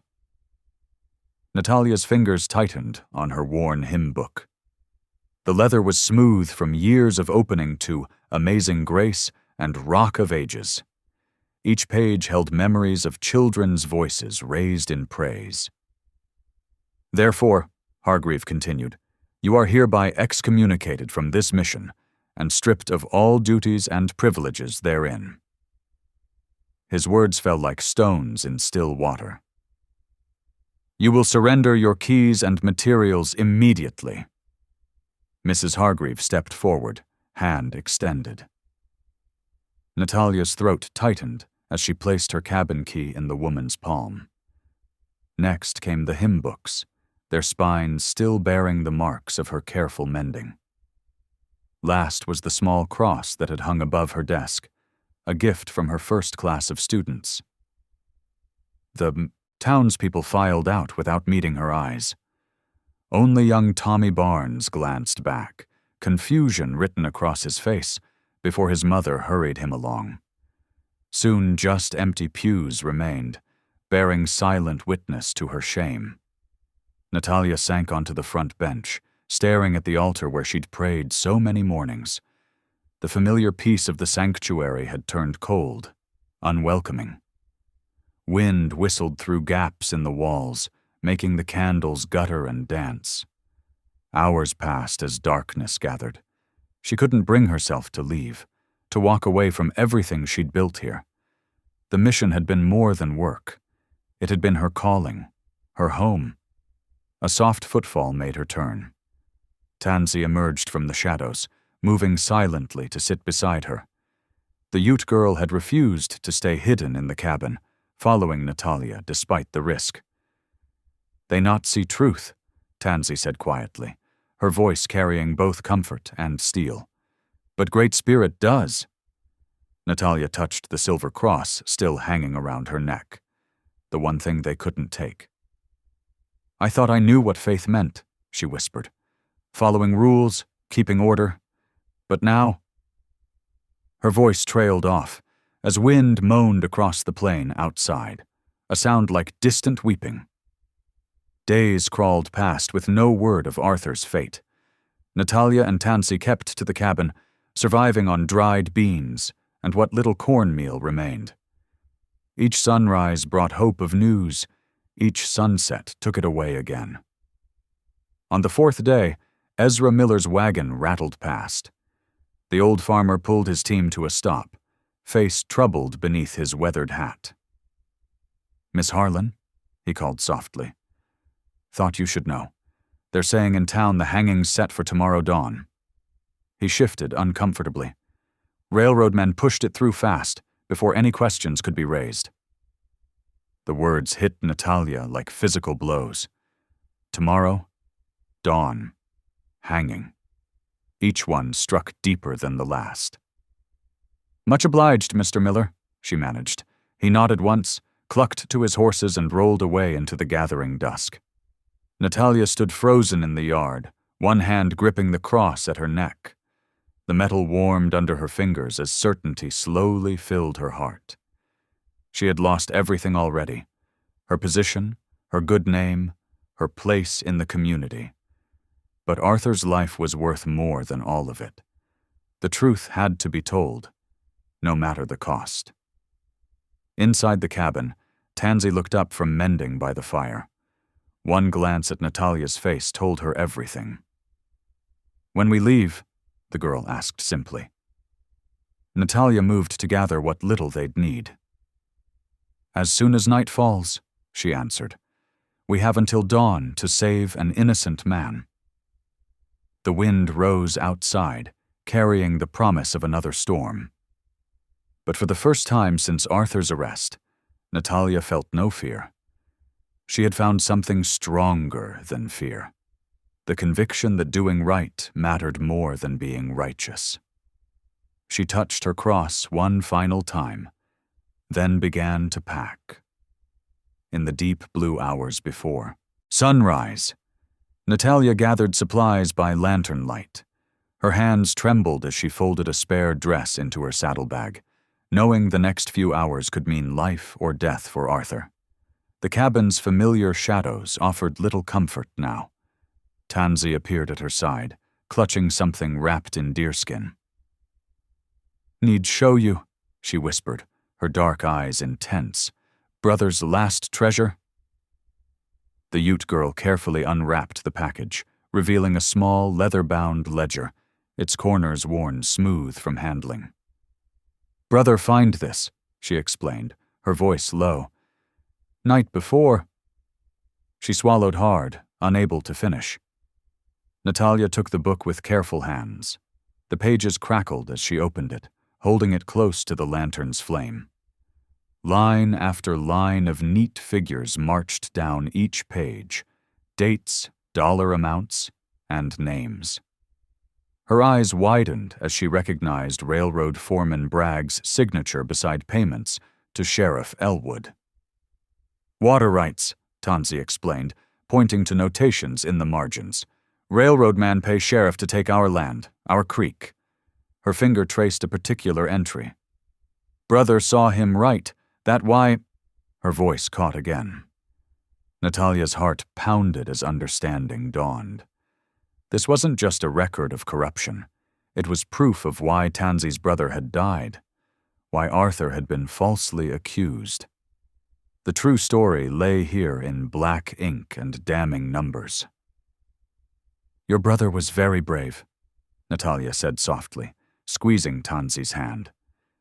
"This could save Arthur's life."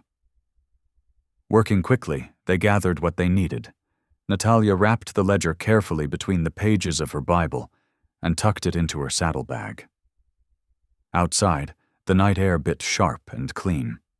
The storm had passed, leaving the world draped in fresh snow that reflected the stars. Tansy helped saddle the old mule, her practiced hands checking every strap twice. Before Natalia could mount, the girl disappeared into the cabin, returning with a thick wool blanket. "For warmth," she said, draping it around Natalia's shoulders. "Long ride to town." They stood together in the pre-dawn stillness. Tansy raised her hands, palms up, and began to sing softly in her native tongue, a prayer for protection. Natalia bowed her head, adding her own whispered words to the girl's melody. The eastern sky was just beginning to pale when Natalia swung into the saddle. The mule's hooves crunched in the crusted snow as they set out. Behind them, Tansy's figure grew smaller against the cabin's dark bulk. The road wound through stands of pine, their branches heavy with snow. Each steady hoofbeat seemed to echo Natalia's racing thoughts. "Please, Lord, let me reach them in time. Let truth prevail." The ledger pressed against her side through the saddlebag, a constant reminder of her purpose. Dawn crept over the peaks, painting them rose and gold. The temperature dropped further as the light grew, making the mule's breath steam in great clouds. Ice glazed the packed dirt of the road, forcing them to pick their way carefully. After 2 hours of careful riding, Natalia spotted smoke rising from the Chapman ranch. Her hands had gone numb despite wool mittens, and the mule's pace had slowed. They needed rest if they were to make it to town in time. The ranch house door opened as she approached, spilling warmth and lamplight into the yard. Martha Chapman stood in the doorway, wiping her hands on her apron. "Land sakes, Miss Harlan, what brings you out in this cold?" Natalia's voice shook as she explained her mission. To her surprise, Martha's weather-worn face softened with understanding. She ushered Natalia inside, while her husband, Tom, took care of the mule. "That poor man," Martha said, pressing a cup of strong coffee into Natalia's frozen hands. "Tom and I never did believe he killed that boy. Didn't seem the type." "Sheriff Elwood won't take kindly to being crossed," Tom warned, stamping snow from his boots as he came in. "Man's got a mean streak when his authority's questioned." Natalia wrapped her fingers around the warm cup. "I have to try. An innocent man's life depends on it." They let her rest by the fire for half an hour, just long enough to thaw her bones and give the mule a measure of grain. As she prepared to leave, Martha pressed a package of biscuits and jerky into her hands. "For strength," she said simply. "Go with God, child." The sun had cleared the mountains when Natalia set out again. Fresh determination warmed her despite the cold. The ledger's weight against her side felt less like a burden now, and more like hope. Hope for justice, for redemption, for a future where truth could triumph over greed. The mule's steady pace carried them onward as the morning brightened. Ahead, smoke from the town's chimneys rose straight and thin in the crystalline air. Somewhere in those streets, a gallows waited. But Natalia carried truth in her saddlebag and mercy in her heart. There was still time. Hooves clattered on the frozen main street as Natalia rode into Willow Creek. The town square ahead was packed with people, their breath clouding in the cold morning air. Above their heads loomed the newly built gallows, its rough wood stark against the pale sky. Her heart clenched at the sight of Arthur standing on the platform, hands bound behind him. Though his shoulders were straight and his head high, she saw the weariness in his stance. Sheriff Elwood stood nearby, checking his pocket watch with an air of smug satisfaction. When Elwood spotted her approaching, his lips curved into a mocking smile. "Come to see justice done, Miss Harlan?" Natalia dismounted, clutching the leather ledger. With trembling legs but steady purpose, she climbed the gallows steps. "There will be justice today," she declared, raising the book high above her head. "But not the kind you planned, Sheriff." "You hanged the wrong man." Her voice rang across the square. Opening the ledger, she began to read, her words clear and strong. April 15th, $500 paid to Sheriff Elwood for water rights seizure. May 1st, $800 for forced removal of Ute families. A shocked murmur rippled through the crowd as she continued naming dates, amounts, stolen lands. Elwood's face twisted with rage. The silver of his revolver flashed in the morning light. "Silence," he roared, leveling the gun at her chest. Arthur moved like lightning, breaking free from the startled deputy. He lunged forward, placing himself between Natalia and the sheriff, just as the shot cracked across the square. Arthur crumpled to the wooden platform. As townsmen rushed to seize the fleeing sheriff, Natalia dropped to her knees beside Arthur. She pressed her hand to his chest, bending close to whisper, "Don't move." Snowflakes drifted down as Arthur lay on the wooden platform, his blood staining the rough boards. Natalia tore her woolen shawl into strips, her fingers working quickly to press the fabric against his wound. Her voice trembled, but never stopped whispering prayers. "Someone fetch Dr. Reeves," a woman called. Townspeople rushed forward with blankets and kettles of steaming water. The doctor burst from his office across the street, medical bag in hand. "Give him room to breathe," Dr. Reeves ordered, kneeling beside Arthur. His skilled hands worked swiftly, cleaning and stitching the wound as Natalia held Arthur's head in her lap. Her prayers grew louder, more urgent, as hours crept by like years. The afternoon sun had begun to fade when Arthur's eyes finally fluttered. "Natalia," he whispered, his voice barely audible. A soft cheer rippled through the watching crowd. 2 deputies led Sheriff Elwood away in irons, while the judge sealed the damning ledger as evidence. Through the gathering dusk, hoofbeats approached. Tansy appeared on horseback, having followed their trail from the cabin. She flung herself into Natalia's arms, both women weeping with relief. That night, Arthur rested in Dr. Reeves's house under careful watch. Natalia refused to leave his side, dozing in a chair beside his bed with her fingers entwined in his. Outside the window, the snow had stopped. When morning light crept into the room, it found them both at peace, their faces touched by the first rays of a clear dawn. The mountain snow began its slow retreat as March yielded to April. Patches of muddy earth emerged like islands in a white sea, and the sound of dripping water became a constant melody around Willow Creek. The town had changed with the season.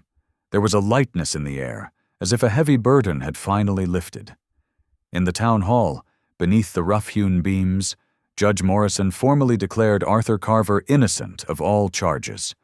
The packed room erupted in cheers as the railroad company's representative signed papers relinquishing all claims to the Ute waterlands. Tansy stood witness, her quiet dignity touching even the most hardened hearts. "Justice comes like spring," she said softly to Natalia. Slow, but sure. The mission board's letter arrived by stagecoach one sunny morning.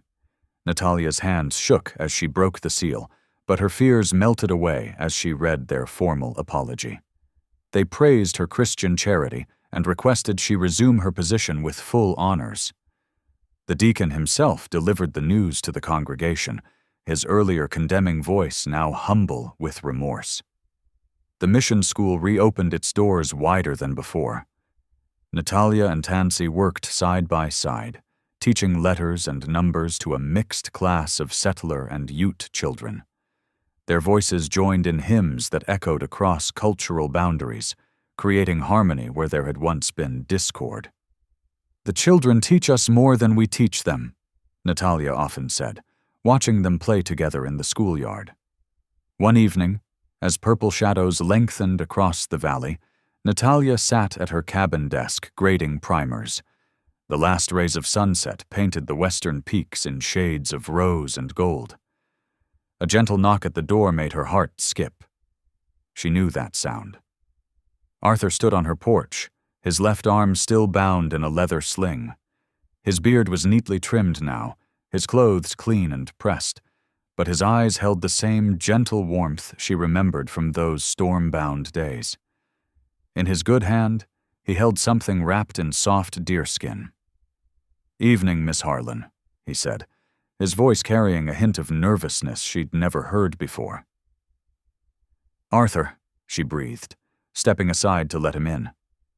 The cabin seemed to grow warmer with his presence. He carefully unwrapped the deerskin package, revealing a small cross carved from pine wood. The craftsmanship was exquisite. Every line spoke of hours of patient work, even with one hand healing. "Guess you saved me twice," he said, offering it to her. "Once with your breath, once with your courage. Seemed right to make something that spoke of both." Natalia took the cross, running her fingers over the smooth wood.